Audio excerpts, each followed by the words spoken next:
Ladies and gentlemen, boys and girls, pets of all ages, welcome back. I'm Hambbage, and I'm glad to have you here. Let's dive right back into another hardcore vanilla Minecraft play session. So glad you guys could all drop by. Hope you're having a good day or night, whatever the case may be when you're watching this.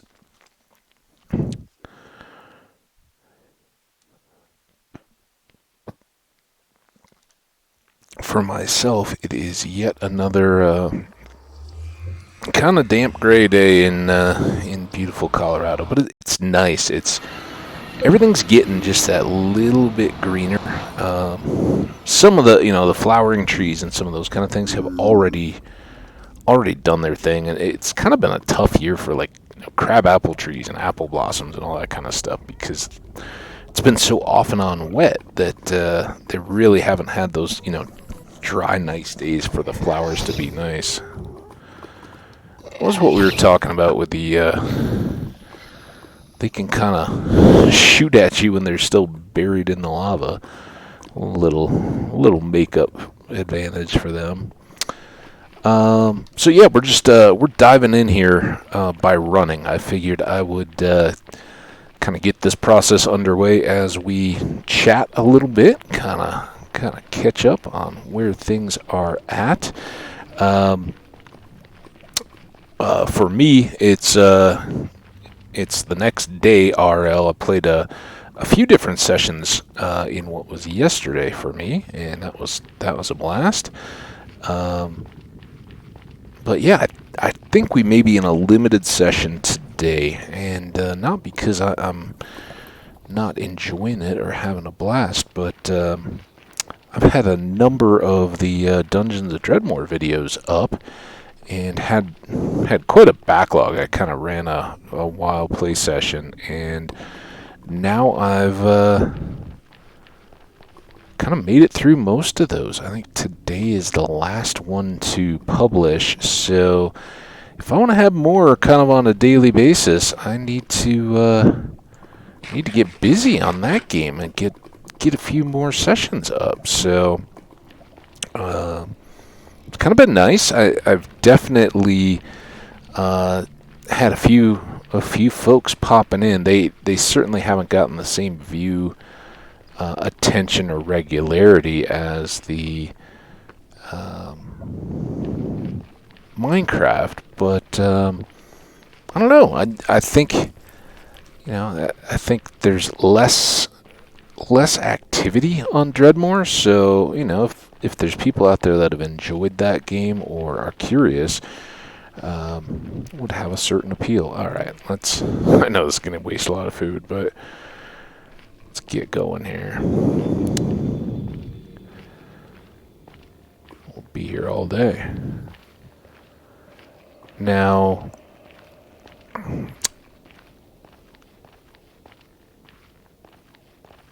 with that being said, I do think, and by the way, for anybody who's like me, kind of picking up pieces from the last video, maybe you watched that one a while back, or just haven't been watching them in order and just found us on this video. If that's the case, welcome.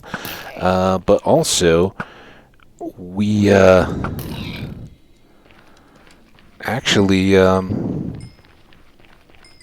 are working on leveling, and Bastion Remnant right about here is our access point. Right there, we'll just pop that netherite. But while we're out here, we brought some glass. You'll see that down my toolbar, and we're going to actually just encase our portal here for the house we made in the Badlands, and keep all those nasty gas fireballs from breaking our portal. So that's the reason for going right past where we were. See, again, now the good news is we can kind of just cruise right by him, but now he'll keep shooting at us. So somehow we got him under the lava. It's just weirdly odd. I mean, I guess it doesn't doesn't really break the game mode so much. It's, they're ghasts. It would make sense that they could kind of exist in lava as well as in air, or whatever this passes for here in the Nether. But it's very odd that our arrows can go under those depths, and they can shoot at us without us being able to even see where they are. And it can be a real unsettling feeling, kind of to say the least. It's a little tongue-in-cheek, because, it's unsettling to have gassed fireballs coming at you. But when you hear it, and you hear its kind of shriek as it's starting to fire, it's seen you, but it's totally invisible. You can't locate it anywhere. That becomes a real challenge. So we're getting close here. Again, apologies for the side trip to start, but things to do.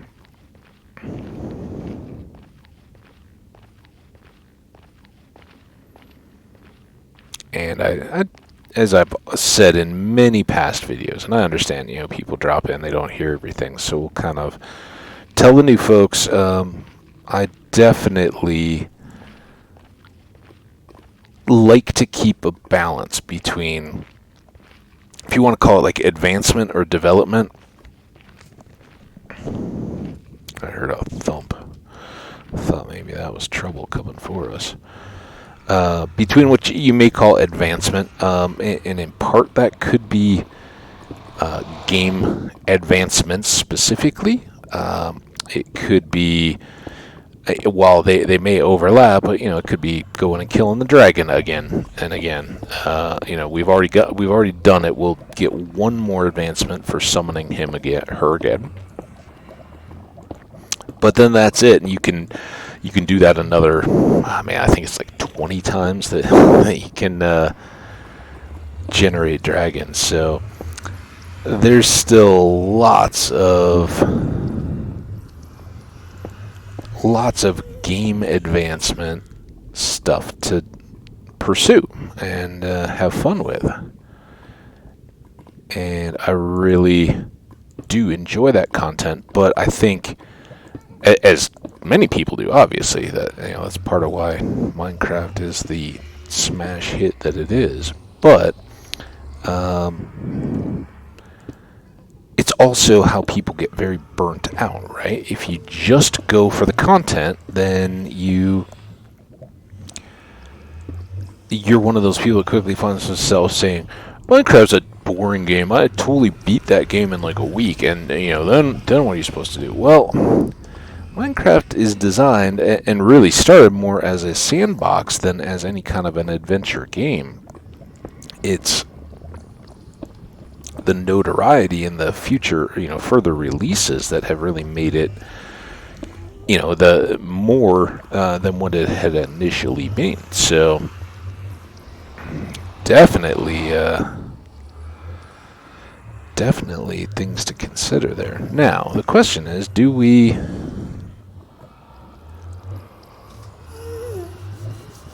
Excuse me. I think I'm going to leave that. I think I'm actually going to go through to the base, and we'll just drop off this glass since we're all the way out here. And because it's another chance to see our base. Hi. I think he was here the last time we dropped in. So we'll just add this. We don't have any glass out here. We had checked the last time around, and found that we were short. So by adding that, man, oh man, it's just before 2 p.m. here today. Hang on one second, I'm going to sip some coffee while we're moving.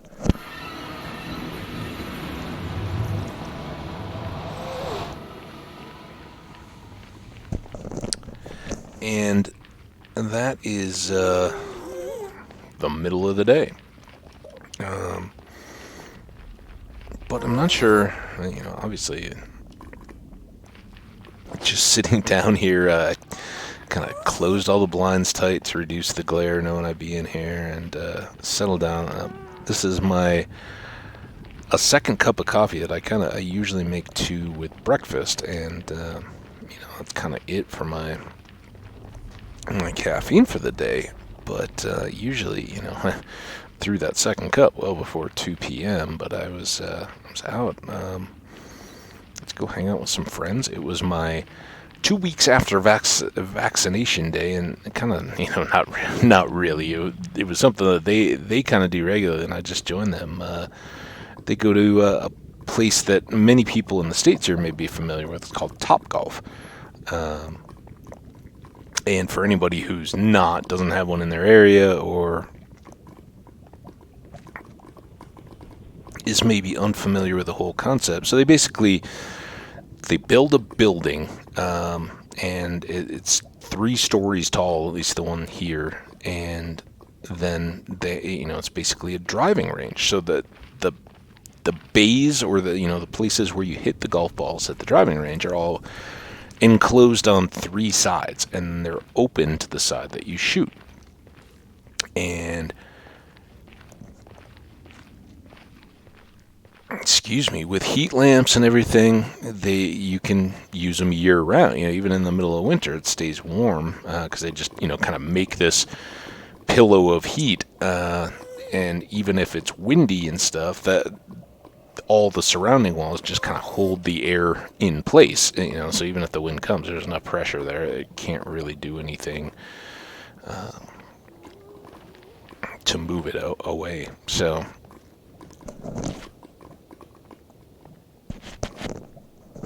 goodness gracious, I don't know what is getting into me, but I am short on O2, I guess. So anyway, I had, run, then jump. I had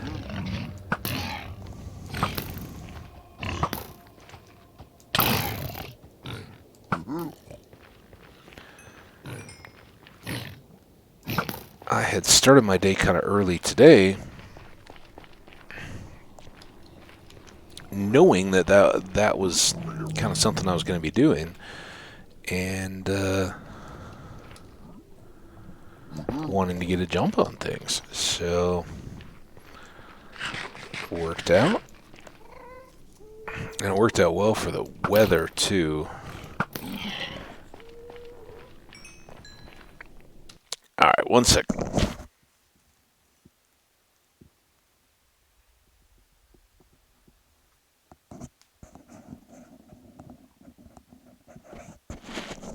All right, another big sip. I took a big cleansing yawn away from you guys. Hopefully that takes care of it now.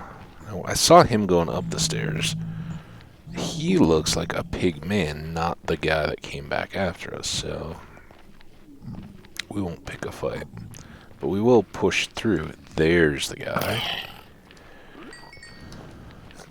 And now the real question is, can we remember how to get back to where we were working previously? Oh, we're right close, maybe. Is this it? Yes. Alright, good. Now,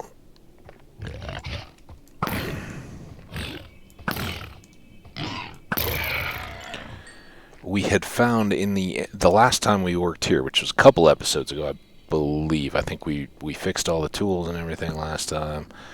But we'd kind of begun to realize that this isn't the extent of the Bastion. This is just a section.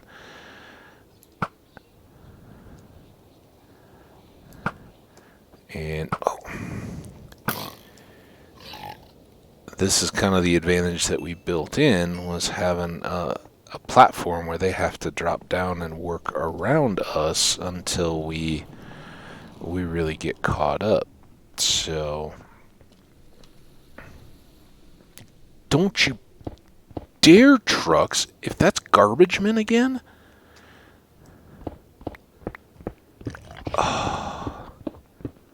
I was so happy.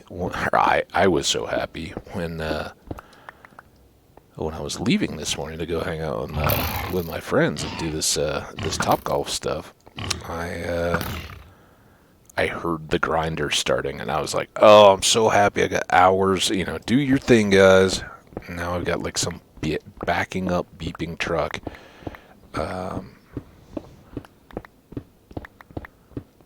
Maybe it's going away, but it is Tuesday, right? Pretty sure it's Tuesday, and last time I recalled, that wasn't a garbage day for us. Unfortunately, unlike being in a house in a neighborhood where it's garbage day one day a week, here, in multiple units and everything, we have dumpsters to put the trash in, and the trash trucks then come around. Every other day about the weekends kind of throw it off a little bit, but I think it's Monday, Wednesday, Friday, and then Saturday.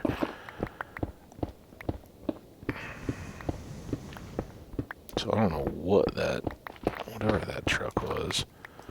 Sometimes you get people, people moving, and they either have a big moving company truck or just the U-Haul rental type trucks for folks that may not be familiar with the American or North American company names. So, excuse me, sniffly now too. But yeah, it was kind of fun. As I related in one of the videos yesterday, I did in a display of my cooking prowess, I did give myself a good nick on the thumb yesterday, and that was a little noticeable. I don't play a lot of golf, but I've played golf since I was a little kid. Probably, I don't know, like 10, 11, maybe even younger. I remember doing some like junior golf, kind of like day camp kind of deals, with a friend at one of the area nicer golf courses. My parents my dad plays a little golf more now, since he's retired, but not never been a huge guy. We're always kind of the just municipal golf course, whatever's around. But I've certainly enjoyed playing some nice courses when I've traveled, and on certain occasions I'll go play it again, nice public type courses. So never been so bitten by the golf bug, as a lot of people refer to it, that I've ever considered like joining a club or anything just to have golf privileges. That's a little beyond my taste. Now he's back. What? Seriously? Stop hiding, jerk.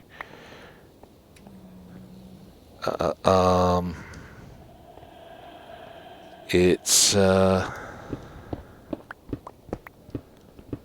but it's fun. I like it, and I like the game enough that every year or so I'll usually play a couple rounds.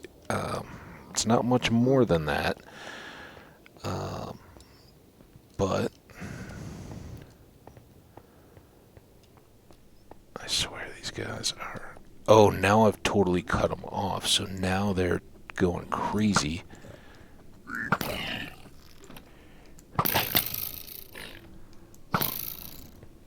Finally.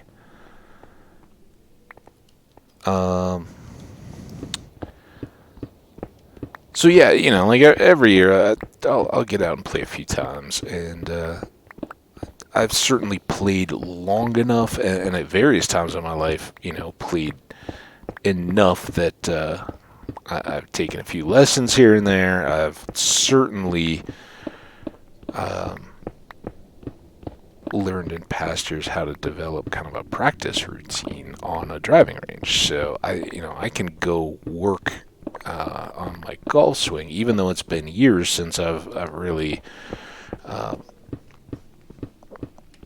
seriously played at all. And when I say seriously, the most I ever did, I've mentioned in the past, one of my great career, I guess, decisions or circumstances at the time was when I first got started, out of college, and it was early on in my first real job. I voluntarily, I think it was kind of what I got. Hey, I started working there as a temp or contractor, kind of hourly, and was going through it like a staffing agency. And when the company hired me on full time, salary for my, just to be an employee of that company, instead, the kind of, yeah, we're going to bring you on. By the way, you're, until you're not the new guy, you're getting an off shift. And I was fine with that. It was technically like a second shift. I think I got a bit more, well, I wasn't hourly, so I don't know how all that worked, but it was pretty nice. This was before like the 2001, whatever it was, bubble, which not quite what people experienced as homeowner impact in 2008, but there was a tech bubble, and I was in tech, so we were living. My introduction to the working world was in the golden age before anything like fiscal responsibility or anything. These were Bay Area companies expanding out into Colorado, and it was absolutely wonderful place to work. So cool, real serious focus put on career development. Like not just lip service paid. Like, hey, we want everybody here to get more skills, to study, all that, and it was kind of like, if you're not doing this, what's wrong with you? Not you have to go through approvals to do more schooling or anything like that. And I mean, it was so loose as far as, does this apply to your current job or not? As long as it was something that you were interested in and working for, they'd usually kick for it. And I mean, here's prime example. When I was starting out, again, I'm right out of college, so prime of life, young and mid 20s. I'd grown up, as I've said many times, playing hockey. That was kind of my youth sport of choice, my favorite sport growing up as a kid. I was never good, particularly, especially in a hockey hotbed area. But I love the game, and certainly functional. I could play in beer leagues and all that just fine, and pick up with it with everybody and have a blast. So all that was kind of my background as I was starting work. I'd played.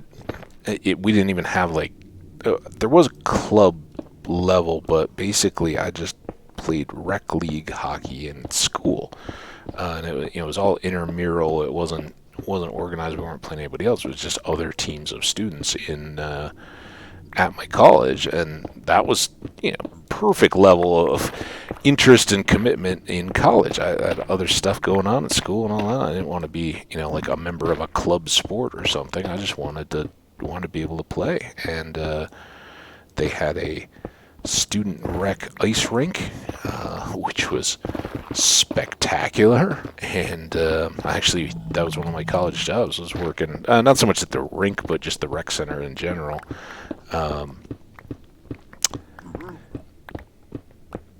Anyway, so that was kind of my level. I'd still had all my gear. I was kind of pieced together and improved through the college years from what I'd had as a kid, or because I really didn't play at all in high school. I was too busy with Nordic cross country skiing and running and all those sports to really play on teams or anything. So I'd had a few years off, but I still, still had all my gear and all that. And in my childhood, playing outdoors in the winter, just pick up with friends wasn't out of the question either. And if it wasn't skates, it was boot hockey or broom ball or something like that. So all that was still very current for me.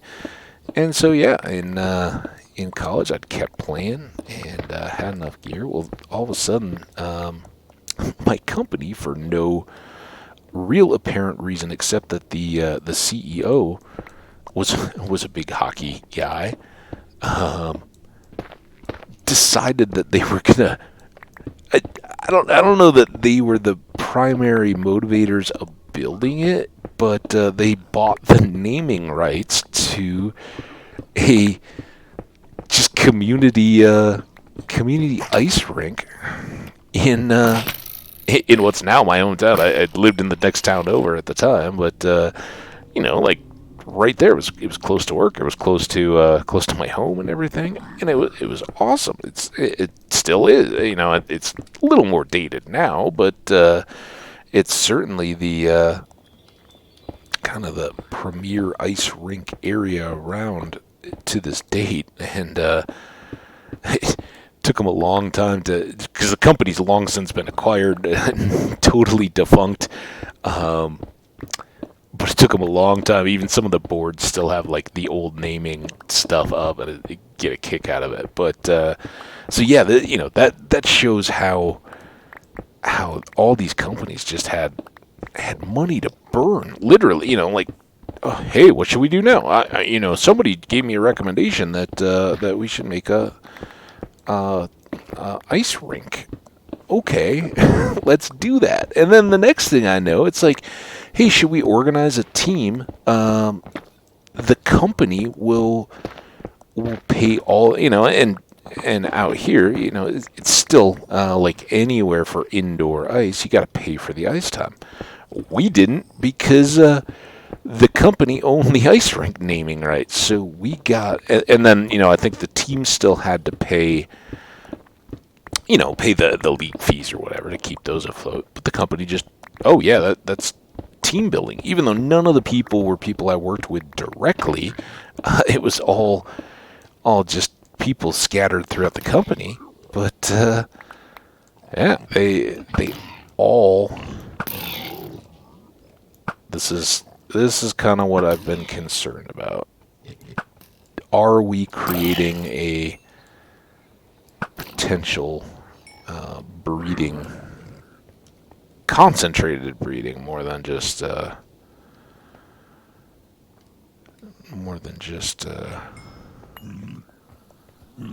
normal rates of breeding as we go deeper here? Don't know. Still to be determined. But while it's getting more nuisance, I don't think it's become overwhelming yet. We'll see. And especially as we begin to open up this next floor down, that could introduce some new challenges. But more fun for you guys, the viewers. I don't get to just break rocks. I get to fight while I break rocks. So anyway, old company set up playing hockey, and that was great. And it worked out so well for me because here I'm this kid, and I basically take what amounts to a second shift. And so I could, as I've said before, I would get into work at like, I don't know, 10, 11 a.m., something like that. Oh, excuse me, I'm kind of thinking I might sneeze, but if I talk, it might get worse. I don't know.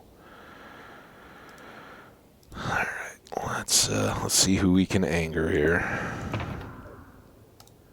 Are they coming yet?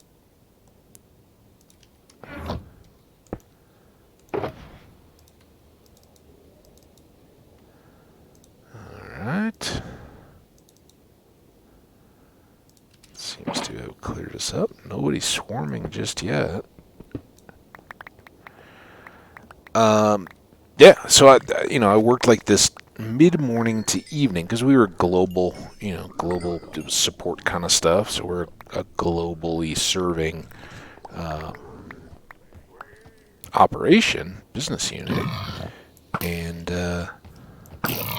we had to be staffed. And I think it was a part of the job that every couple months, maybe once a quarter, or maybe like twice a year, you had to do a stint of overnights, and that was great too, because there was no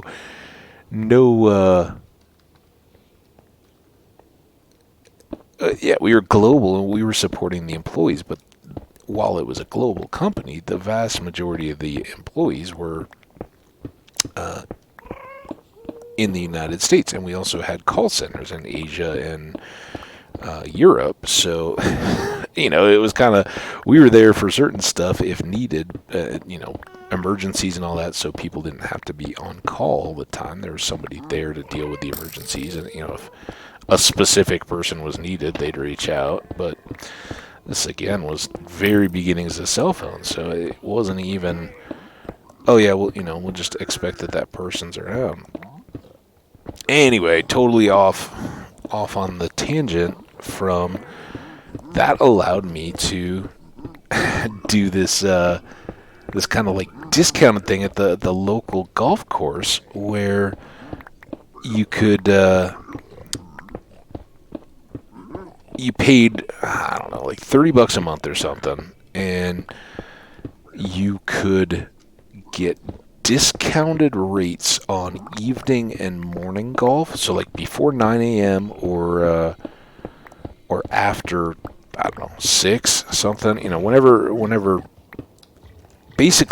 it was too late for people to get in 18 holes in the evening, and then whatever was early enough in the day that people didn't typically play. And you knew going in that maybe at some point they would pull the little flags out of the holes. It was kind of just built in. Yeah, you're getting the discounted rate, but we're doing this to let you play while we also maintain the course and all that. So a lot of that, but you also got free range balls. And so occasionally I'd go hit and play 9 holes, but more often I would just go and chip or putt or hit the driving range every day before work.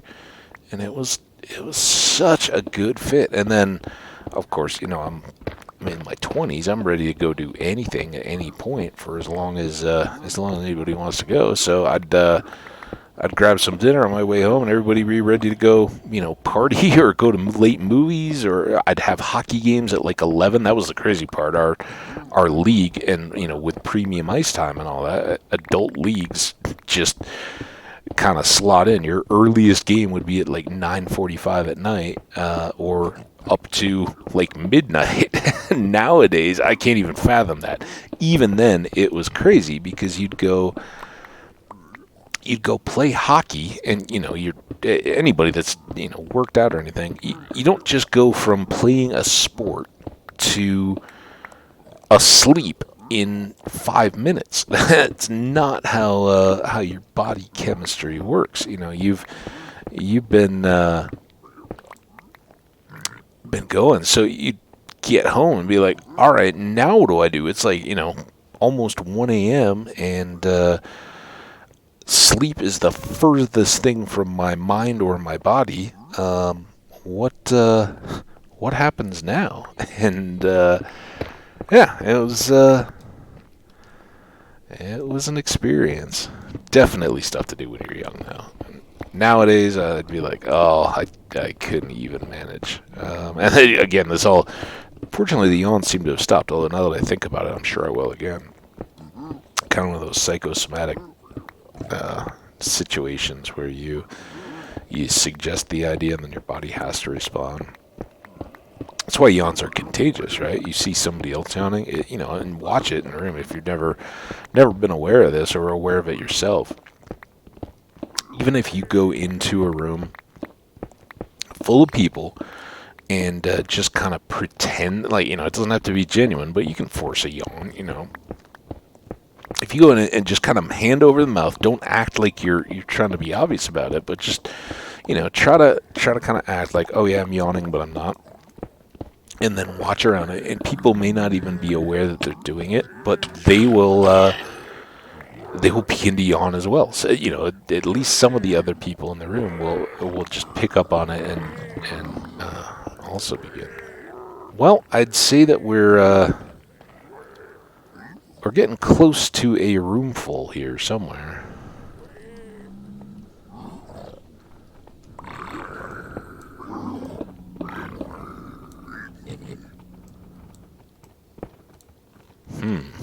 Oh, hi.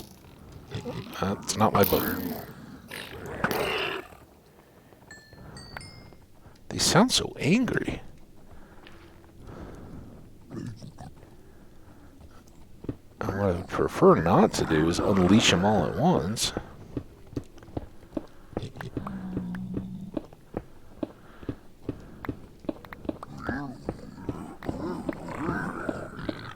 They've kind of distracted me from story time. I'm sure you guys are fascinated with the early adventures of Hambage's early adulthood. But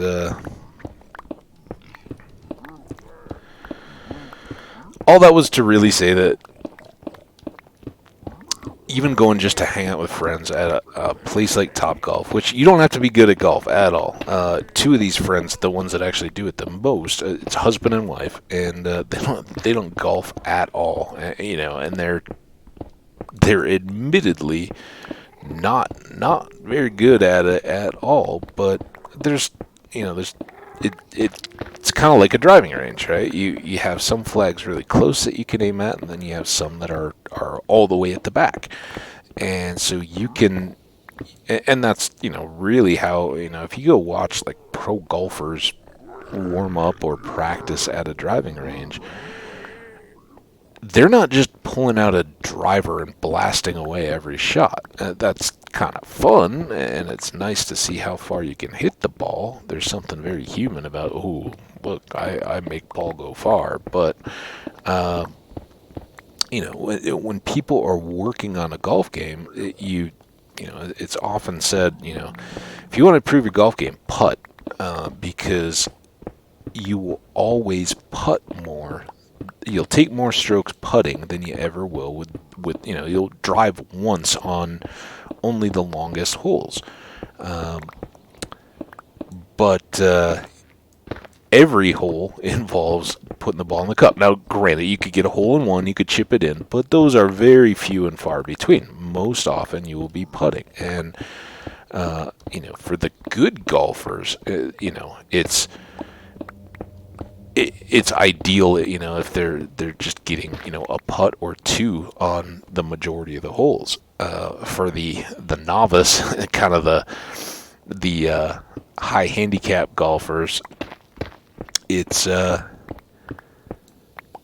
much more common, 3-4 putts. So that's the way to get better at the game, especially, if you want to, even with a handicap, you want to play competitively with friends.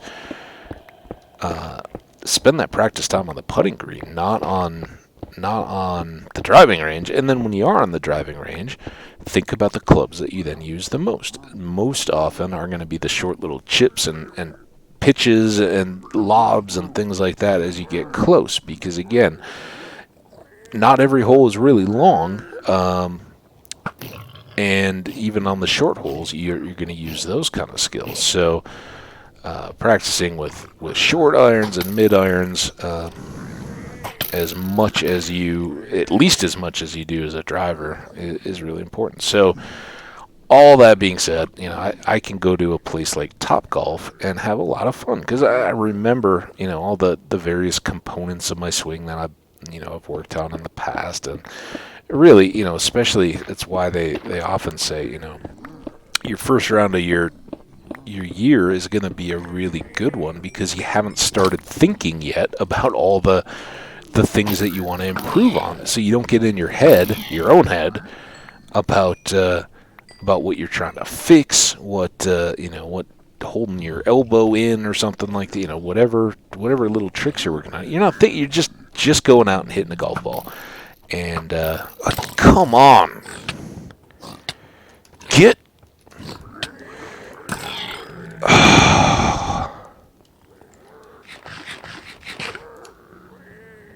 don't like the arrows that go right through your enemies.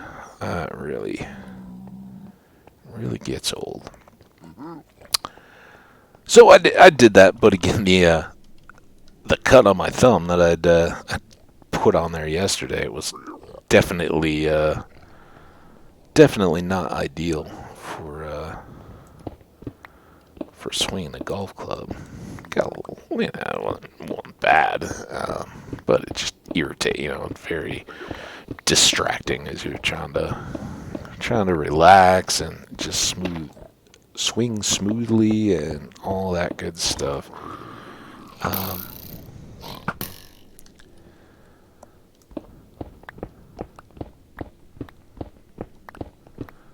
Kind of difficult to do that when you got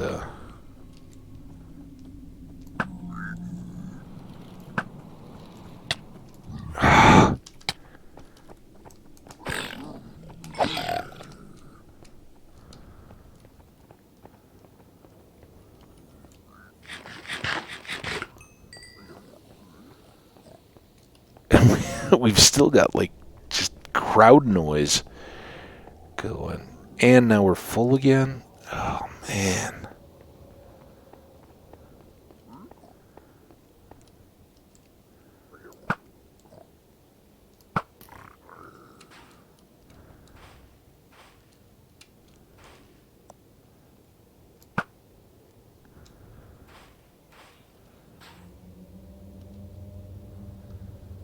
There wasn't as much junk as I anticipated. I thought we'd have a lot more. Alright, well, since we're out here, maybe away from the crowd, a little more dangerous in that we can't really hope to run away.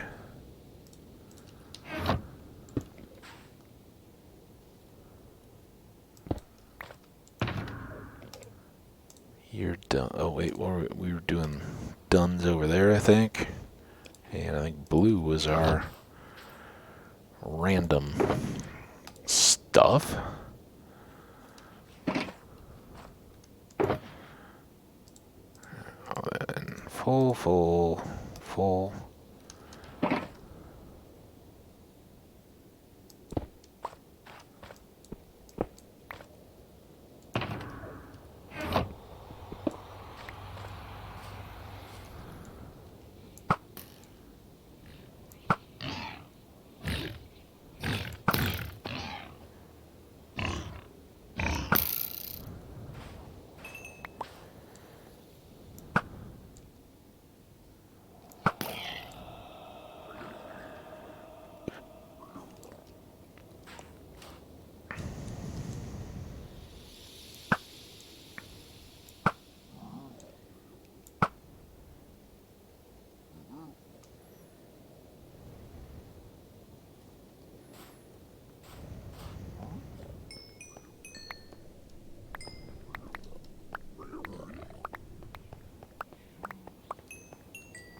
Just make sure our exit here is clear.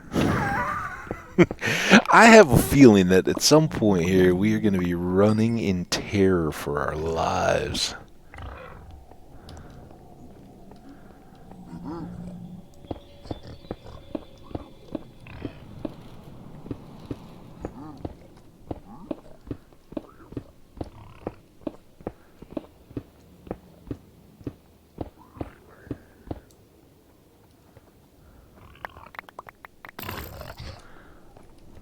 Why? Why the scary noises? Why do they have to sound like they're falling all the time? If I fall into that hole that I made.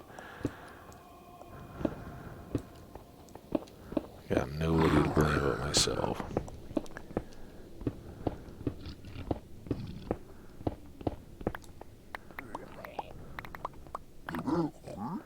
Still nothing, but they sound like they're right under my feet on that corner. Very odd.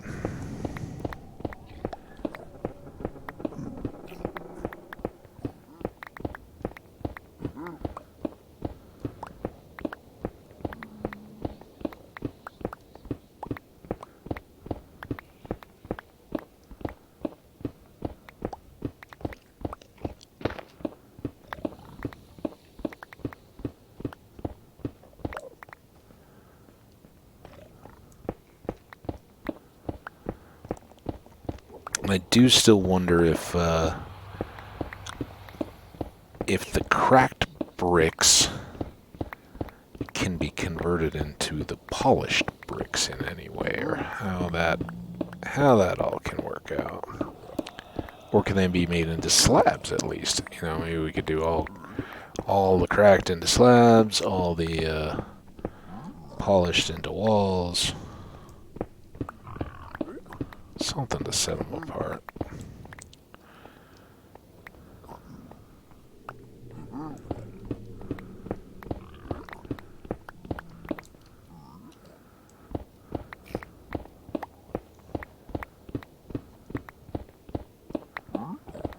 Interesting that we still haven't expanded into any other sections of this particular little structure.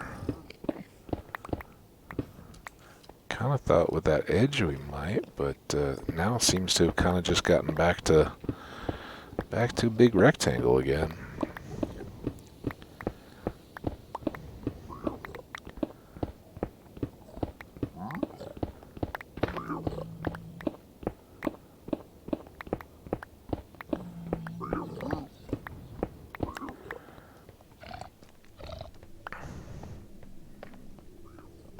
As we do this, and it's kind of like, it's maybe gonna get a bit dangerous. I'm like, I wonder how I'm gonna hold up in Dreadmore. Right? It's been a long time, a week plus since I played that game, and it's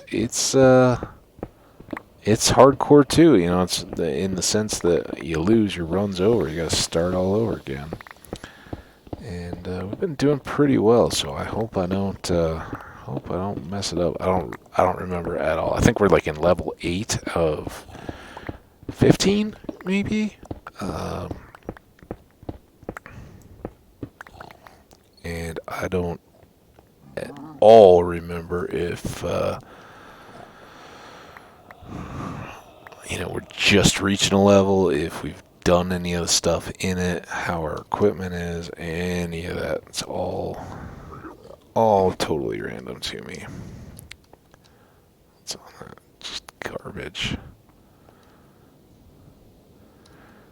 Okay.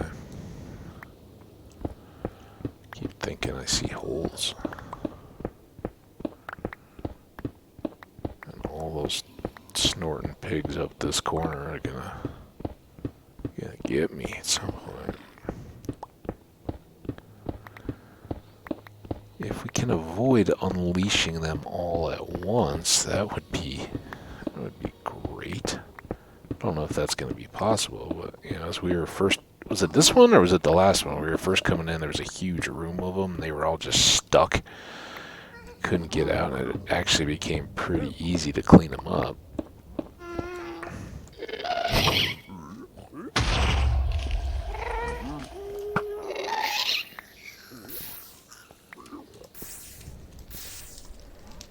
We'll break for eggs and or tears. Eggs? Eggs? What am I talking about, eggs? Oh, are you kidding me?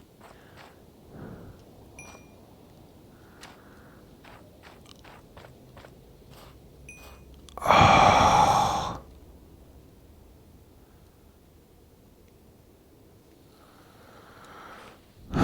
Would have. Don't you get in my way, pal. Oh.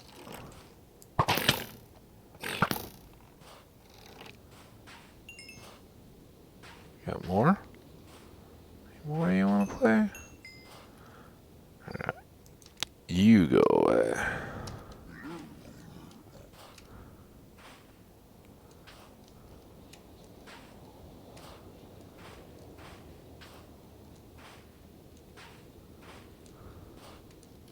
I saw you, pal.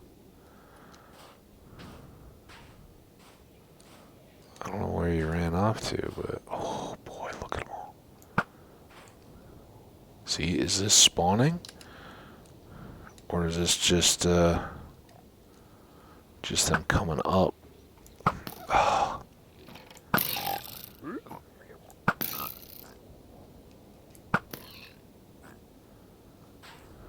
This doesn't matter now, does it? Alright. Random junk box. We'll just put it in there. Leftover torch, I guess.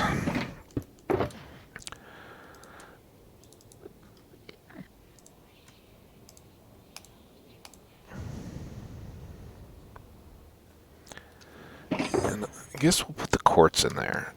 It's dumb to carry around. You know, we may find some more as we go, but unless we do. Yes. Oh, what? You guys were watching with me. There was nothing there, and then all of a sudden he's just jumping on my head.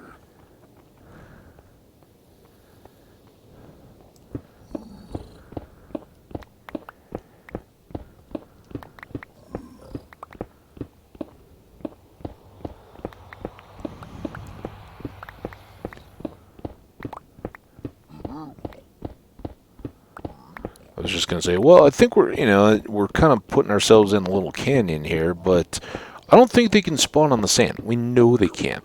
Like, how many of them were stuck up in that corner back over there in the previous episode when we were up higher? They clearly didn't wander there. That was where they showed up. So this is,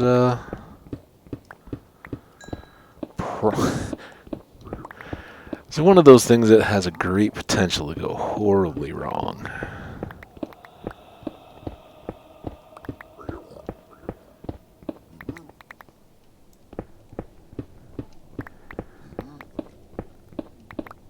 They're still down there somewhere. I can hear them plotting.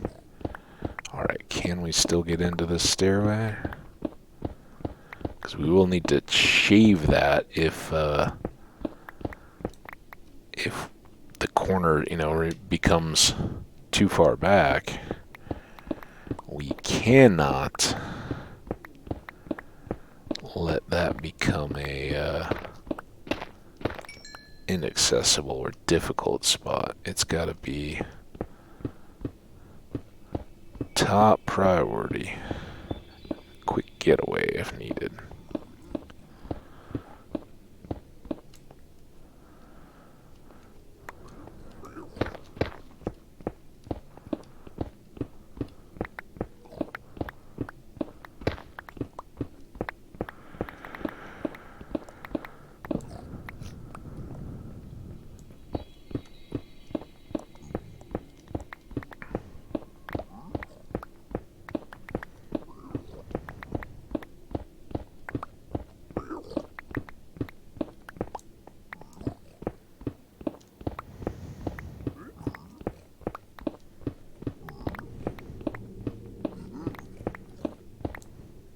How did I miss that quartz, by the way?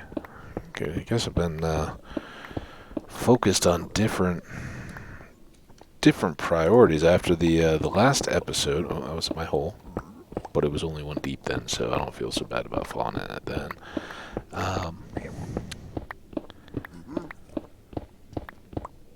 We kind of said in the last thing, oh yeah, we'll grab any of the quartz that we expose. We'll probably pick away and get a steady supply of it. Well,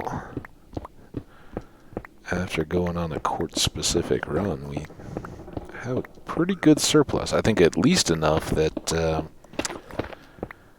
when we get done with this run with the 2 nether picks, we'll be able to go back and get them back in pretty good shape just by using what we already have. So that'll be a huge bonus, and that's why I don't really mind that we're just solely focusing on taking this down today.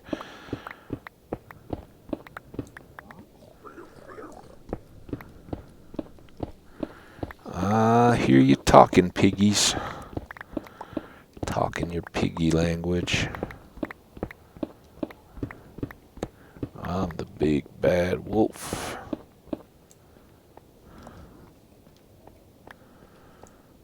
And it's a shame. I really think we could be friends if they'd give it a chance. You know, try to get to know their neighbors, interlopers, as opposed to just slaughtering first chance. All because of the colors I wear? I mean, that... How juvenile, right? Oh, I don't like you because you don't wear the same team colors as I do. And listen, I'm a huge sports fan. You know, I grew up in a town with 2 high schools, you know, on opposite sides of town. And let me tell you, geographic distance or geographic separation, yeah, that'll foster some enmity.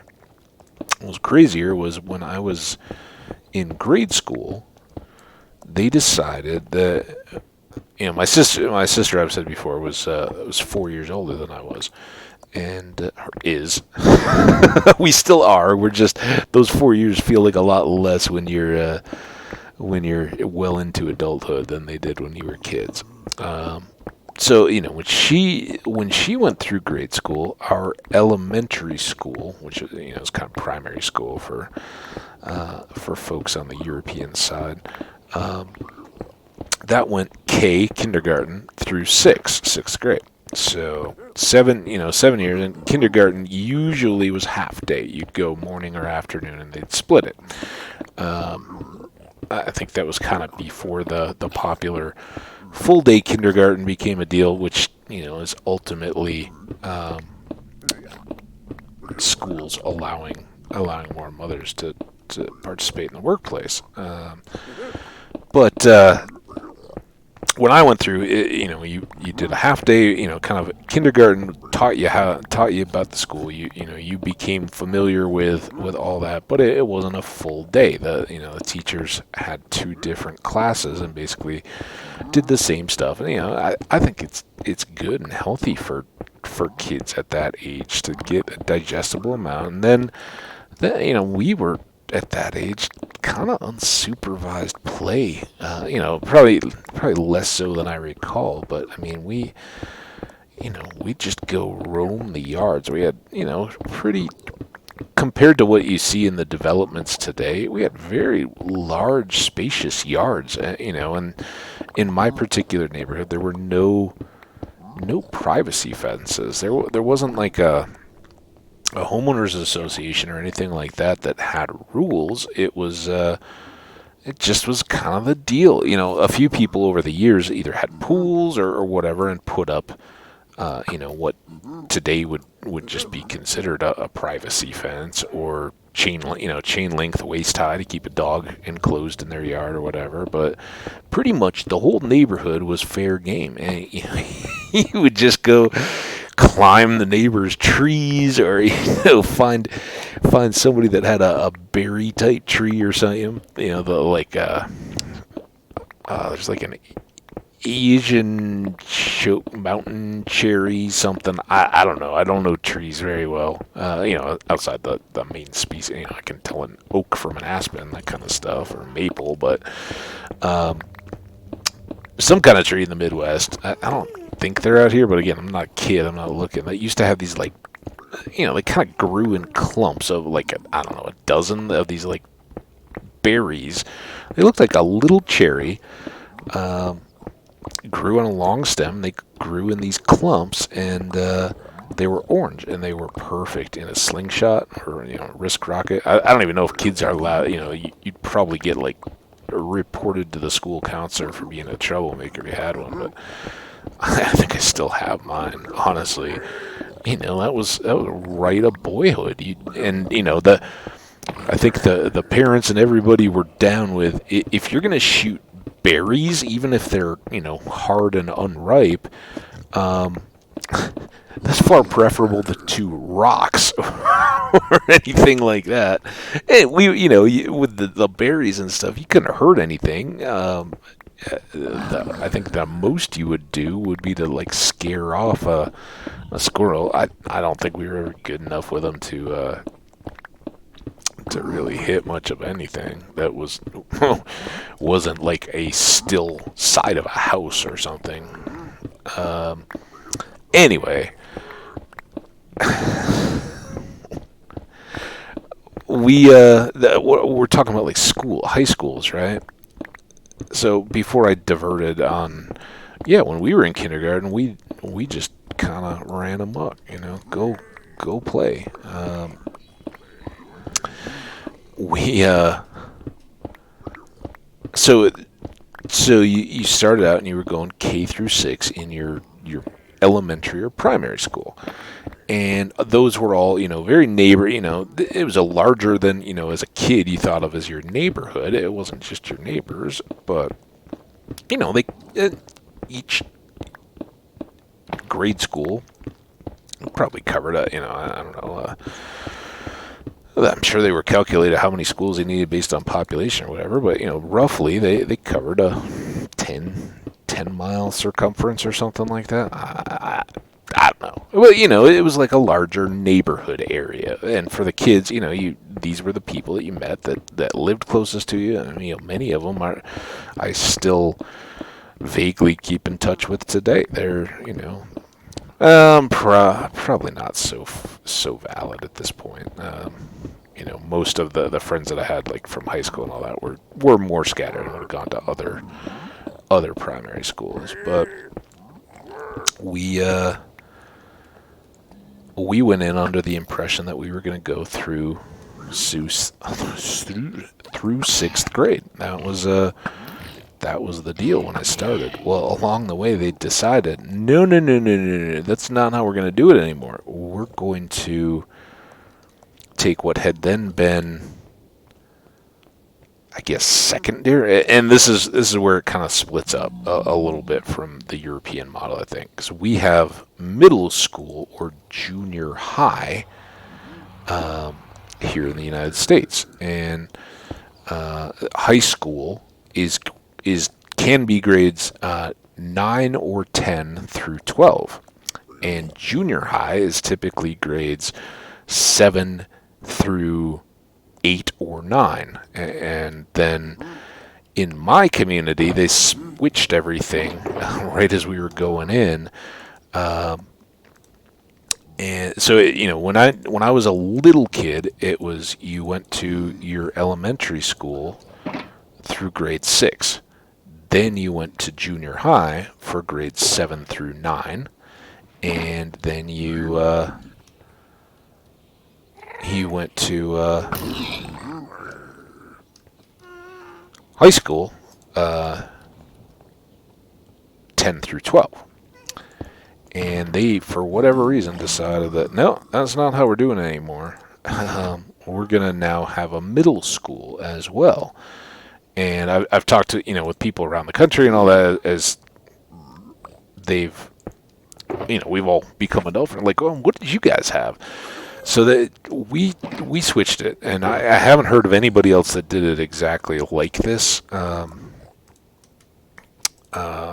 people. But when I was a kid, they decided that 5th and 6th graders would be in middle school. Junior high would be 7th and 8th graders. High school would then become 9 through 12. So freshman, sophomore, junior, senior, as opposed to just sophomore, junior, senior.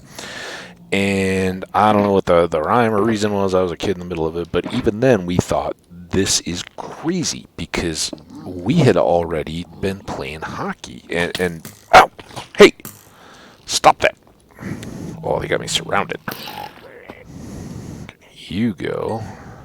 Where'd that other guy go? They get more hiding spots, I guess, when I'm up on this little pillar. Did he fall?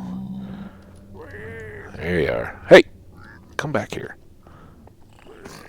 Oh. Now, see, I don't even know. He made a droppy sound. So did he come out of those trees over there?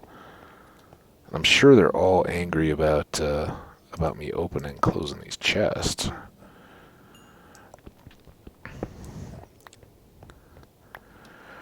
But yeah, we played in our community. There was, like park outdoor hockey, which was kind of like the intro level, like, oh, getting started and all that, and very everyone friendly. You didn't have to have a huge commitment. I think you had to have your own skates, and you had to have probably some of the lower level pad stuff. But like your main what we called breezers. Like your short, the hockey shorts that you wear, long socks over shin pads that are bigger than a soccer shin pad. And then you wear some like waist pads that are basically like big poofy shorts filled with padding. And so I think all that was included. You probably had to get your own shoulder pads, I think. And again, I don't know. They may have had some of that. I know I had all those things. And I think you had to have your own helmet too.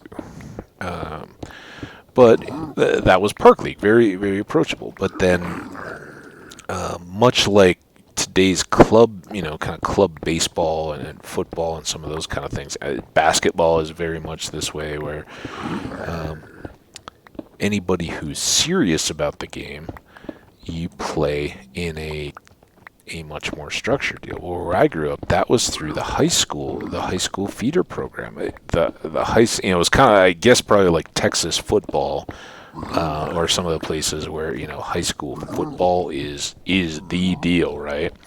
For us, that was hockey, and to ensure that the high school had the best team possible, they established youth programs through the high schools that would teach the system, not just how to skate and play and all that, but you were playing the same system all the way through your childhood, at age appropriate level. But as you're building up, the high school coaches are teaching the younger coaches what the system should be, all the kind of methodology and everything, so that by the time you're in high school, you're playing at the highest level. And it really worked. It was, I not being particularly skilled or gifted, I got a heck of an education on how to play hockey through being exposed to that. And I mean, there were levels of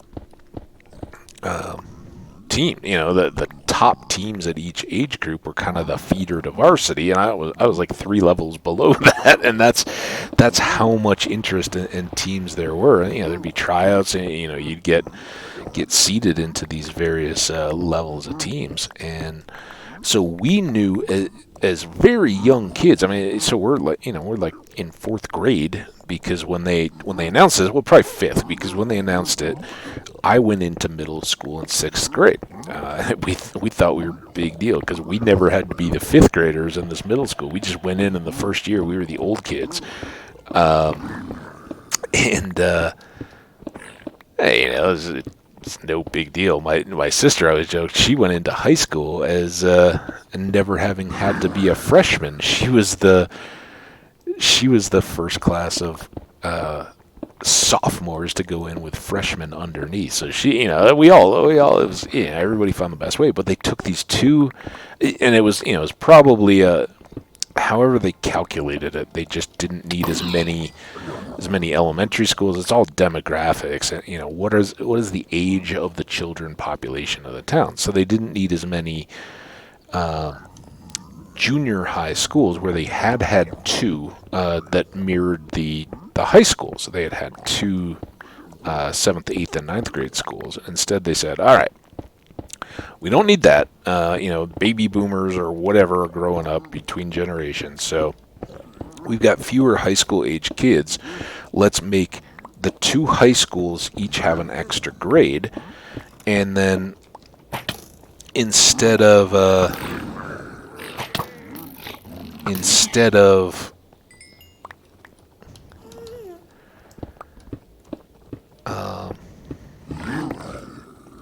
you sound so angry. I wish you guys would just be happy. But instead of having 2 high schools to feed, directly into 2 junior highs to feed directly into the high schools, they decided, all right, we're gonna have one big citywide middle school, the 5th and 6th graders. That was the one that I started in 6th grade. And then one big citywide junior high school, 7th and 8th grade. And then we're going to split everybody back up again when they go to high school. And it was, we knew as 5th graders going in there, we're like, man, this is going to be crazy people. There's going to be like fights and all that kind of stuff. And to some extent there was. The sports rivalry didn't, you made friends from all over. And some of my very good friends were actually from the other side, to the point that because I was not very good at hockey, I actually spent a couple seasons when I couldn't make it onto one of the multiple teams in my high school's feeder program, switched over and played to help fill out a roster on the others, and that was a good experience for me growing up. That hey, even if you're a rabid sports fan, and you say, oh, this team stinks, they're the worst, all that. Don't ever let that get beyond the point that they're still people, and they can be real good friends, and they're having fun too, and that serves well. I think some people can be prone to losing touch with that a little bit, and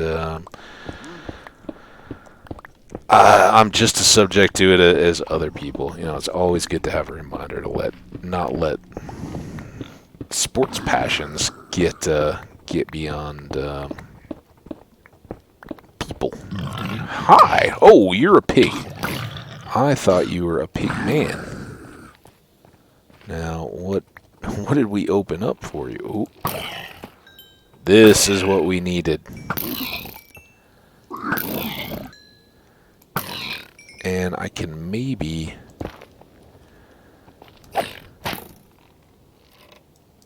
Oh, that's not cool. Come back. Come over here. Hey!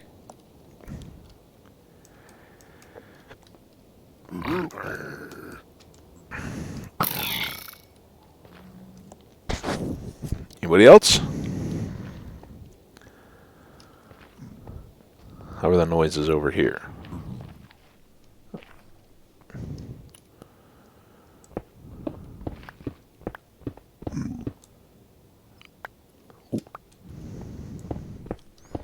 I think that might have been the hot spot.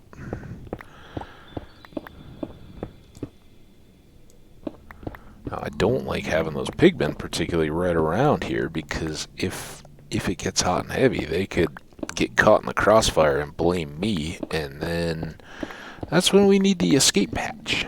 Run.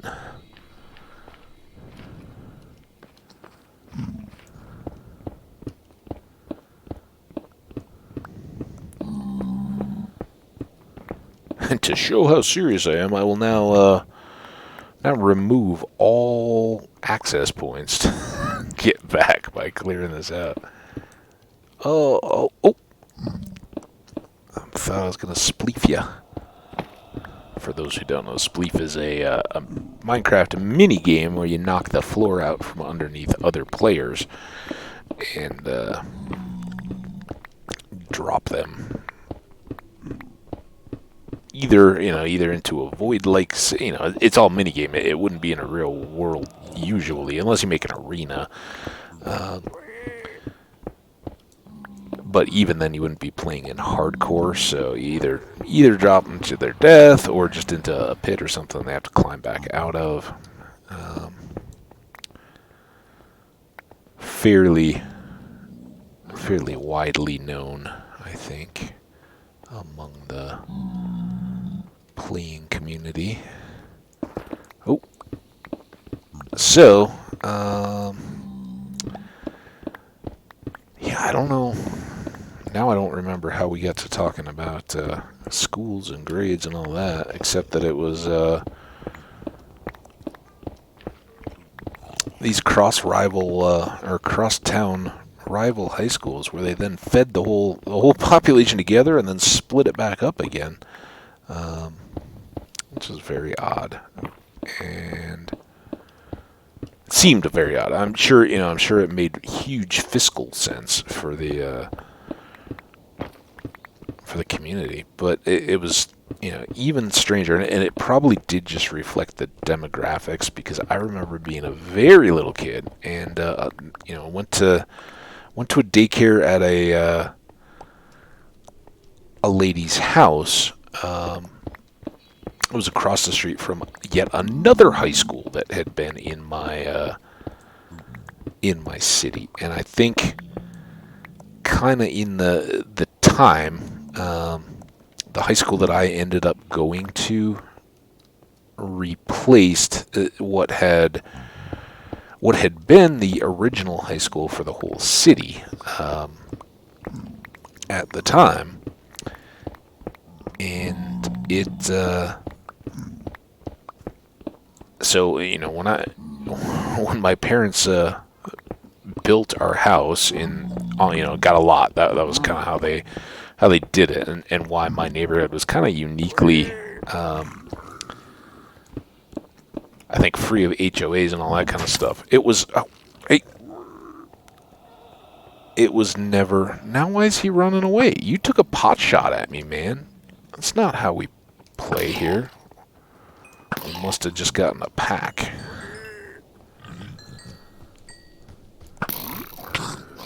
Listen, little piggy.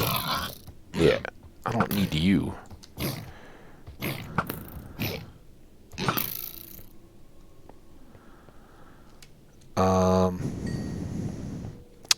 So yeah, when I think my sister was already born when my parents built the house I grew up in. I wasn't. They were there, and I was born there, not at the hospital, but while they already lived in that house. But certainly, as very little kids, we would have gone and grown up going to this other school, and they actually closed it, having built a newer, more modern replacement to it. And for a while they had 3 schools, all of them functioning independently. Well, they actually closed the one. It was very advantageous, I guess, for us growing up. It got bought by what I guess would become a kind of a computer company. It was kind of pre-tech. I mean, this was probably happening in the 70s, if not the very earliest of the 80s. I don't know. But the building itself was bought by what at the time was kind of a tech computer company, and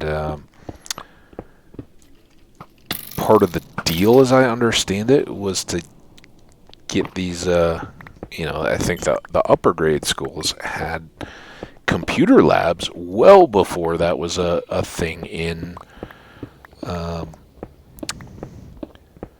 most schools. And even as a little kid in elementary school, we had like a computer on a cart. This is seriously how my first introduction to computers were. It was kind of like a film projector, and this I know I've talked about this in the past. Instead of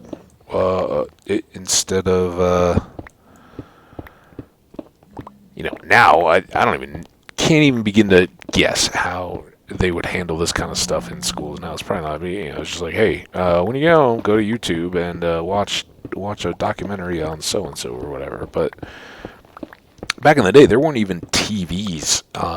That was a huge deal when they could wheel in a TV into your classroom. But in my earliest ages, you would watch films, and the film projectors were on little carts. Kind of anybody that's kind of familiar with IT in the community, they're basically like the IT carts that you would use in a data center room that have all the various tools. So they'd have a shelf underneath. They were metal and had like kind of shopping cart stuff, but flat. And on top they'd have a film projector. Well, there was one of these that had a little computer, and it was I don't even know if it was Apple at the time or something different. But you know, it was like using basic and arrow commands to move, like, you know, like think the game Snake, but think like 8 million times slower. You know, you're basically just like, and you know, mousing was even later. That was probably in like my middle school, where some of, I may be mixing a lot of this stuff up. I don't know, but you know, that was where I first remember things like paint and you know, visual type applications. Before that, it was all very text driven, and so you know, as very little kids, I think, you know, there was a lot of concoction to begin. But you know, it was very cool. Our school district understood that those were going to become very important skills, and so from a pretty early age relative, we got to experience some of these kind of things. It was really cool. But then at the same time, you know, our teachers are teaching us cursive and hand long division and stuff, and saying, you know, you'll never be in a place where you can always count on having a calculator. You have to be able to do these things by hand. Wow, kind of missed on those tips, but yeah, should have been quicker. This is getting right to the exciting part, which means I should check to see how long we've been going. 122, not too bad. Let's take a sip here.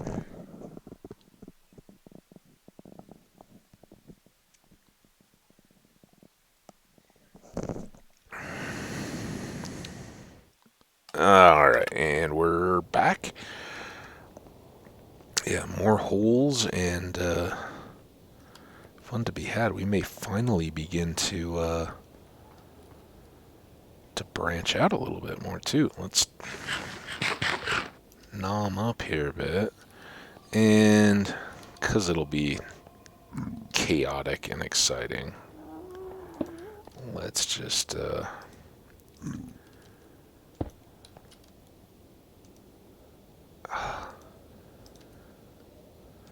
let's just do all these. Alright, you two got my back, right? No.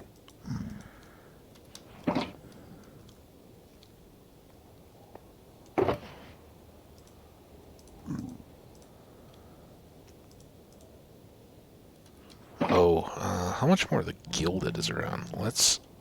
While we've got these down, let's see if we can kind of hard target search some of that stuff, just to help our block management out a little bit, inventory stuff. I don't know if we'd ever even come down this way. Lots more fun to be had, it looks like. But we're just getting into some of this. You hear them? They sound very far below. Did I see it? Oh, I thought I saw a chest. Guess not. All right. Well, just having those couple go. Ooh, let's get this before I forget, since we got all the chests down.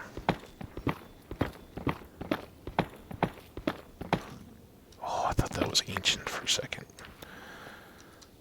Yeah, so we're branching out a little bit more. This whole area is going to get bigger, which is very cool. Alright, we'll put those two away in spots where we won't forget them. And we'll swap that. And we still got a couple of these full. And, of course, we're not full on the box yet. Alright, everybody back in the pack.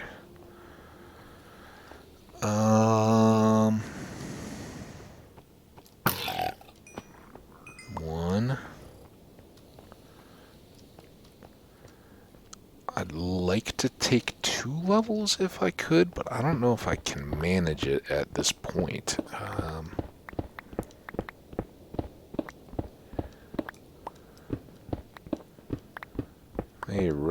outside here.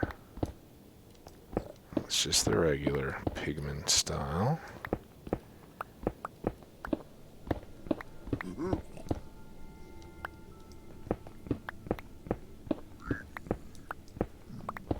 Remember, that's...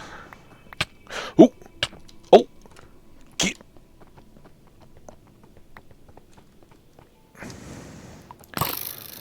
Magic sword. Almost as bad as the golden axe guy. I was just contemplating. So here's where we've now cut ourselves off from the exit, and I should really do something about that. Were my exact thoughts.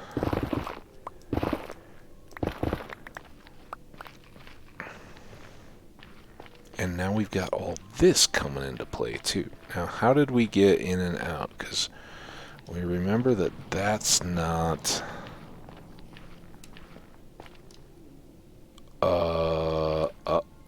Oh, okay.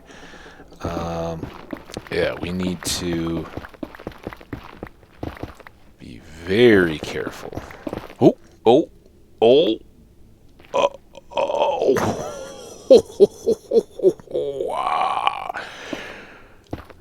Adjustments to the planning need to be made. Wow. Yeah. Guess kind of sooner than later.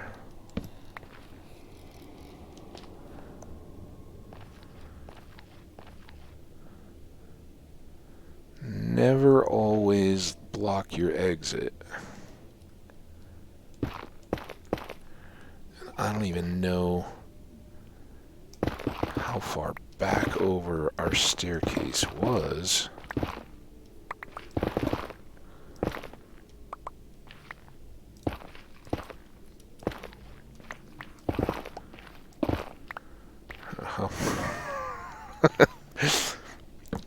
It was all so wonderful until it got exciting. So we can still... Oh my goodness gracious.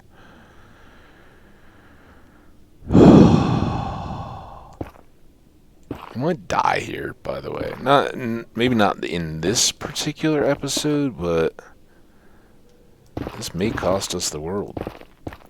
Me getting all cutesy.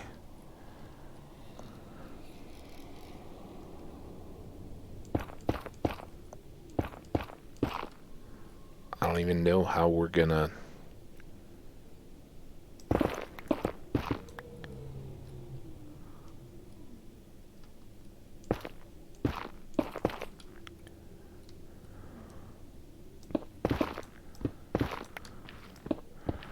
So I think we have to make this a full path, hoping that it doesn't become very ghast convenient and they don't blow it all up. And then we're gonna have to expand everywhere. You know, we can then lower the building as much as we need to catch it back up to this level. And I say the building, like, you know, the area we've been working in. Man, look at how much that netherrack just wrecks this pick, too. That's annoying.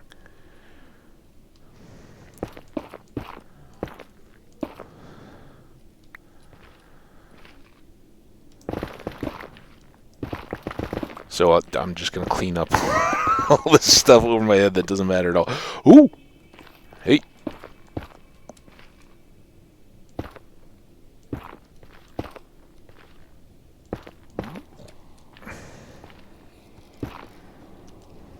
Hi! I got bigger issues to deal with than you at the moment. I appreciate your excitement, enthusiasm. Yours too. We got an engineering challenge here we got to deal with. Ooh, that one almost caught me off guard.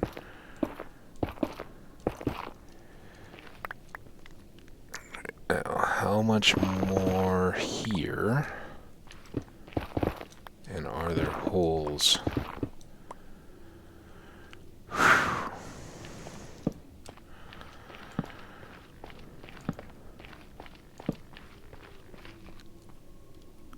So I think we're we got some exploration to do, but like this corner certainly that would appear to kind of be a top area, right?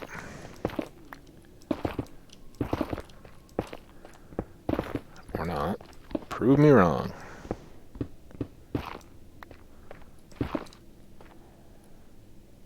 I don't know. This is just begging for trouble.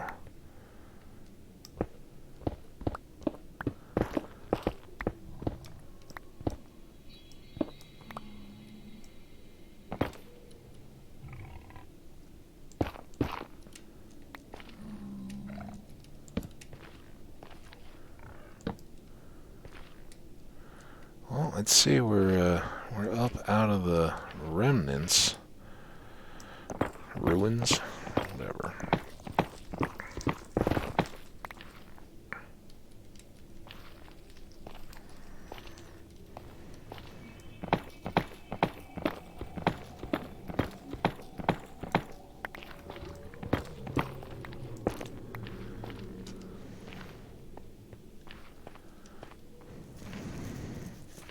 All right.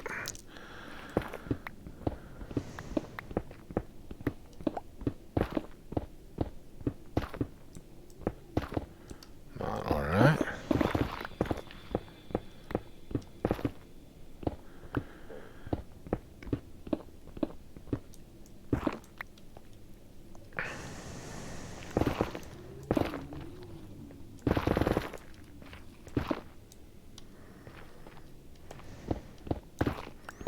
Well, we're all going to learn a lot more about these structures. What pigs do when they're designing buildings. So I think that's our edge, right? That's our big ongoing structure on that side. And the rest of this is just kind of crazy, random, scary as snot.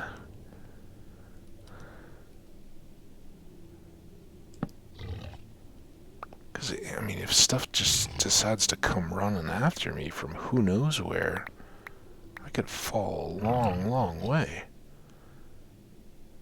Right? This is suicidal. I mean, who decides that this is a good idea? Ever? Oh no, he saw me. Run away. I don't know if he can get to me or not, but I'm scared. Oh man, look at all pigs. Pigmen, pigs.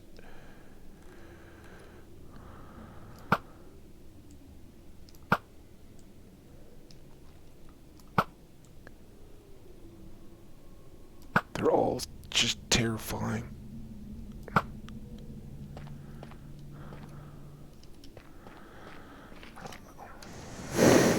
Let's go back to the terror we know. It seems better than the terror we don't know at the moment. Come back over in this corner. Maybe it's kind of safe. I really don't need... Oh, no, we do, because we need a pick swap. Nope. That wasn't what we wanted. Oh, here they come. Anybody? I hear you snorting. You're snorting. I hear it.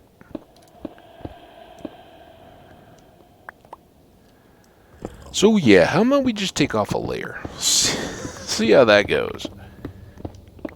Oh, Piggy's revenge over there? Hoglin's revenge?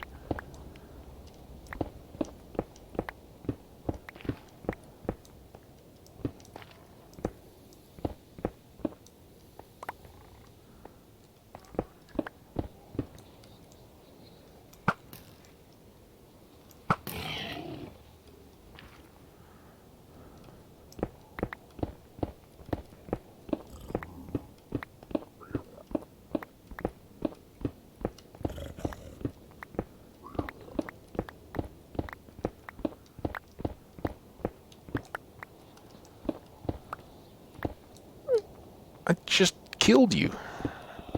The magical spawning hogs?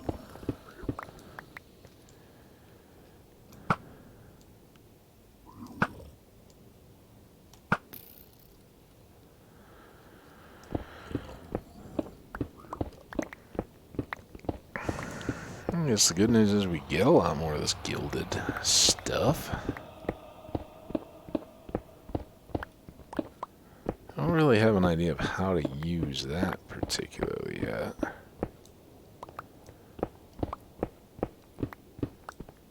That's a big hole. I mean, not as big as our exit holes, but...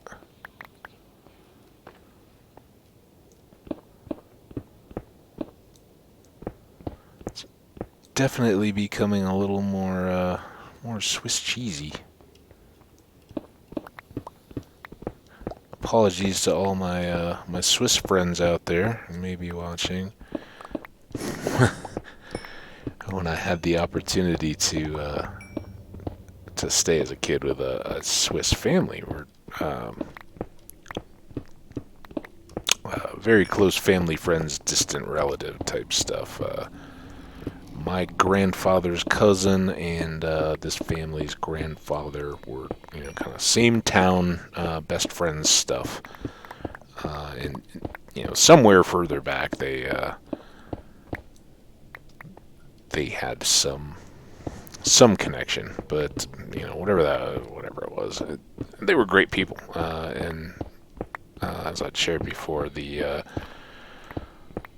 guy whose family it was, a kid's family, was closer to my sister's age than mine, but he had stayed with our family when I was a kid. So I had the opportunity to go back over and visit with them, and it was amazing.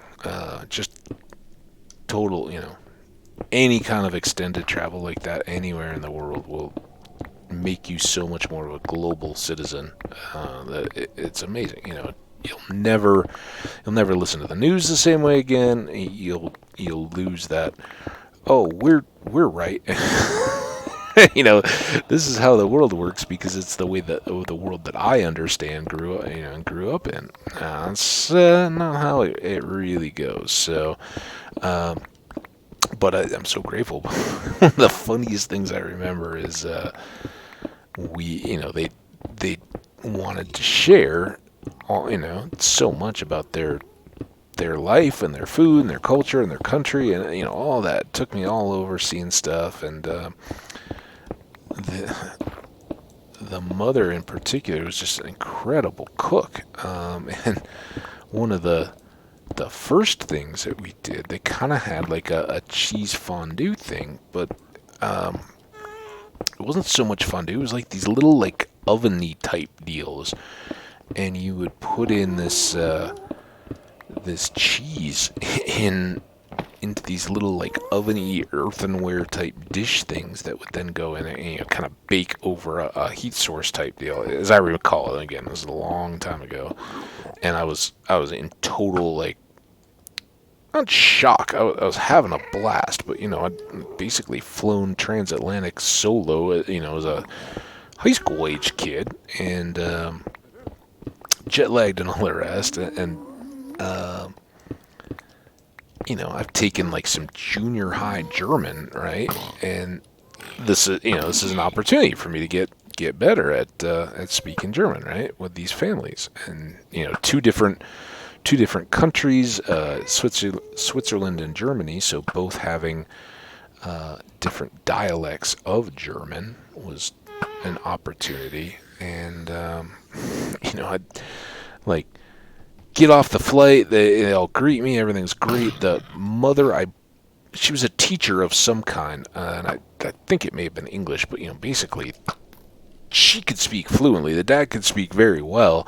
The kid that had stayed with us for a whole, like a good part of a summer, was, not only well known, having spent all that time with him, but he had lived with us. He was incredibly gifted in English. So, I'm like, okay, yeah, it'll be like German class. Well, I'll learn a bunch of stuff. It'll be cool.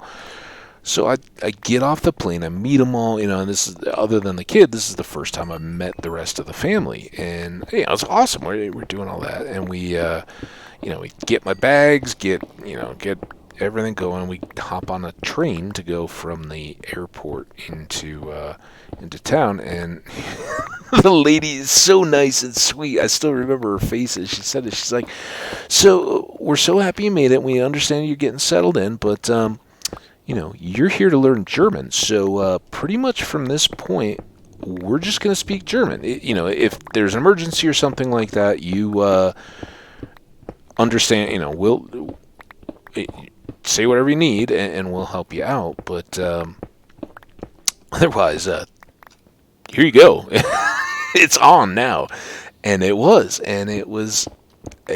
just amazing. I'm sure they laughed at me. And I know they, a few times, would say words and stuff. They weren't trying to be jerks about it. They were wonderful people hosting me. So I think, whenever it was necessary for, my comfort or enjoyment or whatever, or just to help me understand, they would switch into English to help me out. But by and large, they just tried to conduct things on a vocabulary and level that I would understand. I spent a lot of time asking, what that meant and all that kind of stuff. But it really, certainly at the time, unfortunately, so much of it is gone now. When you don't speak a language regularly, and at times I kind of wish I'd taken more Spanish. It was kind of. When I was growing up, it was you had the options. It was German, French, or Spanish. Those were the three languages you could take as foreign languages readily in starting in junior high and then following on into high school. In high school, you got a few more options. I know one of my friends took Russian. So depending on what the school was and what kind of what backgrounds and interests there were, they would have other foreign language programs. But for us, it was my sister took a lot of French, I took a lot of German, and we kind of tried to help cover it as needed.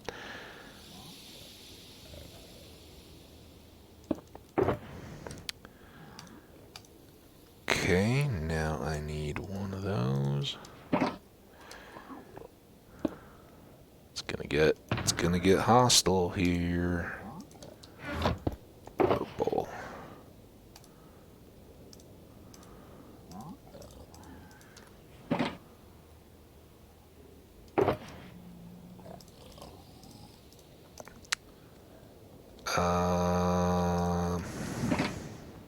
Sorry, I'm trying to listen for the inevitable rage, and also lots of resources here. Alright, let's put these odds and ends in.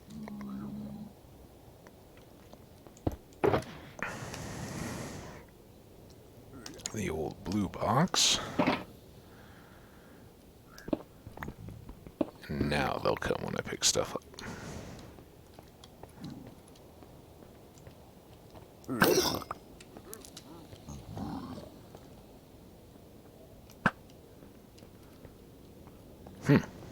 Okay. Maybe not.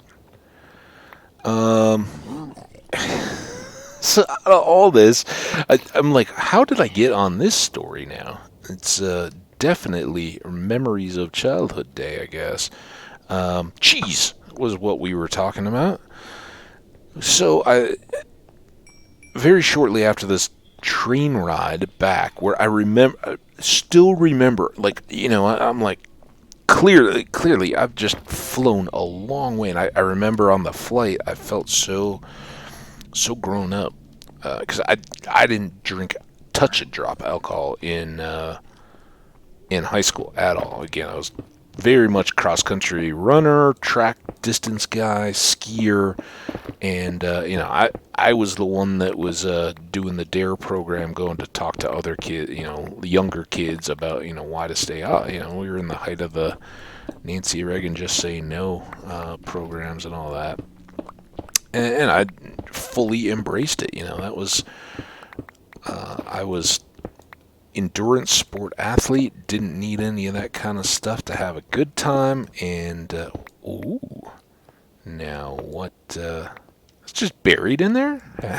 Was that the game throw me a bone? Like, wow, we realize you have made a catastrophic decision in terms of the scale of this project, and trying to bounce around between some of these different structures. But we'll give you gold block just to kind of keep good.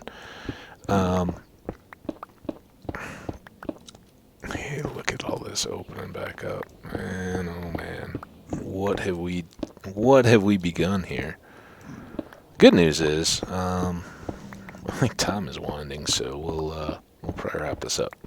Anyway, Cheese, finish one story, Hambbage, and then you can move on. So, I've flown on this flight. I felt so cool because as a part of like just the meal service, you know, as a kid I'd flown quite a bit. We were traveling family, and at times we'd travel by air. So it wasn't, as I've said before, as a very little kid, I went to the UK to see the family over there, and we'd done various flights around, either to see relatives or whatever. So flying itself was not at all intimidating. I was totally down to fly, and as far as it goes, it worked pretty well. This was way before 2001, and the terrorist attacks. And in those days, you could walk out to gates with people. So basically, my parents walked out to the gate and put me on the plane. In fact, I think my dad flew. I think he had a business trip, so he flew with me on the first leg, and kind of got me to the international hub. Whether they did, maybe they just didn't want to tell me, like, yeah, we're going to make sure that you get through your connections, and then you're going. But I think he did coordinate it with like a business trip. Probably told people, hey, it'd be a really good opportunity for me to check in with people. I've got to get my son on an international connecting flight or whatever. Serious? No, I'm already. Go no! Get. Who's shooting me? Where are you? Where are these coming from? Who's? Oh boy! Hey! I just shot you in the head. You were the little spy that told him, weren't you? No, I saw the other guy drop down there. I saw this guy drop down. So they just ran for cover, is that it? I really did not calculate well on this, because now we're already below our exit tunnel. Is what I was trying to be processing as that got bad. Okay, well, this is borderline hostile. Can we... Ooh, okay, that's just the arrow.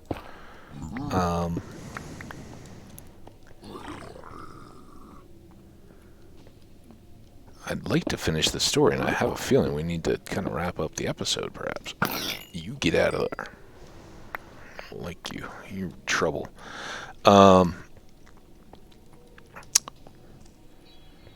Yeah, so I made this international leg of this flight, from the hub airport that my dad had kind of flown with me to, solo. And a part of the meal service was you got a bottle of, it's just, I think it may have been Lufthansa or something, right, to get to Switzerland, but I was impressed that all the announcements were both in English and French, probably German too. It's just kind of European deal, right? Everything is meine Damen und Herren and ladies and gentlemen, and Monsieur and whatever, French really struggles. Anyway, so I'd been flying, and they, as a part of just the dinner meal on the airline, would you like red or white wine? No, even thought of ID. And, that was kind of my first wake up. So in the midst of this, I've just had like a bottle of garbage, probably airline quality wine, single serving screw top bottle, and then fitful if at best sleep on the airplane. And I land, and everything seems awesome. All these people are so nice. They're, I got my bags, and everything went smooth, and I'm there. And this is the adventure of a lifetime. And then we sit down on the train, and they're like, okay, so, yeah, we're not speaking English anymore. Go German. And I'm like, I don't... it's been a long time since German class, because this was summertime. And I remember as the train went by, trying to, I'm like... struggling here, like, okay, what are words? And we go by some of the what you'd think of as the traditional Swiss chalet style houses, and they all had geraniums in the window boxes. I remember haltingly coming up with the look at the pretty flowers on the houses or something like that, and I think they were probably like, oh man, this kid, we thought this kid spoke some German. What? But they were so wonderful, and really, I still have a map. I don't know where it is. I haven't seen it in a long time, but I know I kept it. That was all the places in Switzerland that they took me, by train. We went to Italy, and this was in just over a week, because it was a 3-week whole deal, split. Oh boy, split between Switzerland and Germany, and the two families, and both took me traveling extensively and all that kind of stuff. But the Swiss family really went all out. It was all over and Switzerland isn't a massive country either, but different side trips to all these different places, and just amazing. I really have an affinity for Switzerland that I never would have had. But the cheese, the reason imagine me now. I've just taken an 8-hour plane trip solo, drank wine, which I'm unfamiliar with, sleep sort of deprived, and body clock all off kilter, and all that stuff that you would have from long travel. And the first night in their home, they're like, oh yeah, so we're gonna have this meal, and they use these little earthenware things, and this, it's kind of fondue, but you're kind of just putting in homemade bread, and then you're making the most bomb grilled cheese you've ever imagined. And and even as a high school kid, bottomless pit stomach appetite, I'm so full by the time and they're like, just keep on doing them. They're so, and all these different kinds of cheeses and stuff, and this was a multi-course meal, and the cheese bread stuff was just, one part of everything that they're doing. And I'm just like, oh man. And the guy that I know starts laughing. He's like, so you guys gave me Swiss cheese when I was there, and you just gotta know, there's nothing, the cheese with holes doesn't automatically mean it's from Switzerland, and we have all kinds of cheeses. Not all of them have holes. Some do, some don't. And I think it was Gruyere that we were using in the little baking thing. But I just remember, they were on a mission to show me all these good cheeses of Switzerland when I was there, because he had gotten such a kick out of this idea that you could just go and buy Swiss cheese at the store, which, was just laughable. He's like, what? We don't have a national cheese in Switzerland. You guys are crazy. It's like, oh yeah, that's just the white cheese with holes in it. That's Swiss cheese. Because we're kids, right? So we always had the singles, yellow cheese and white cheese, and the white cheese is called Swiss. And it was, he had got a real kick out of that. So as a result, I think from his stories of his trip and everything, it was just Oh, hey, yeah, we'll make real sure to highlight these cheeses, and it was absolutely absolutely amazing. Um, so yeah, no Swiss cheese. If you get the little singles, just understand that if you talk to a Swiss person, they'll have no idea what you're talking about. For all the Swiss people who may be watching, understand that we get it. We know that it's not an actual cheese. It's just kind of as kids we're brought up that Swiss cheese is the singles. Blame the multinational craft company for getting us all uh, onto different terminology there. So I think here we should keep that as a double wide stare and just try to recall that's where we go. Okay, now story time's over. How? Oh, 156, 157. Yeah, we're good. We'll come back in the next episode, man. Now I'm supposed to be doing Dreadmore, but now I'm into this. I'd like to use up that other pick, so maybe we'll do one more here, kind of back to back, and then at some point I'll get some Dreadmores going. But yeah, I've enjoyed this one. I hope you guys enjoyed Memory Lane with me, for me. Let's pick all this up as we're saying, kind of preparing our goodbyes. We'll get the thank you slide up in just a second. I just didn't want to let the despawner get confused. You guys know how much, I hope you know how much I appreciate y'all tuning in.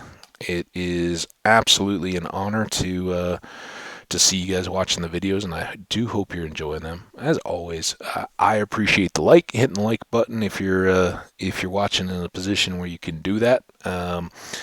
And really look forward to your comments. As I've said many times, I'm doing this to help build a community and get to know other people and enjoy hardcore Minecraft and playing it. So if you're playing alongside, drop a comment. Let me know how your world is going. I'd love to hear about it, or just offer me feedback or suggestions if you have any ideas on how we can make this series better. I always welcome that constructive criticism. So let me know. But for now, take care of yourselves. Do stick your head outside. Take breaks as you're watching or playing your own games. You need to move your body, and fresh air will do you good. So bundle up if it's blowing or rainy or chilly at your part of the world. And we'll see you next time. You guys are awesome. Take care of one another. Bye now.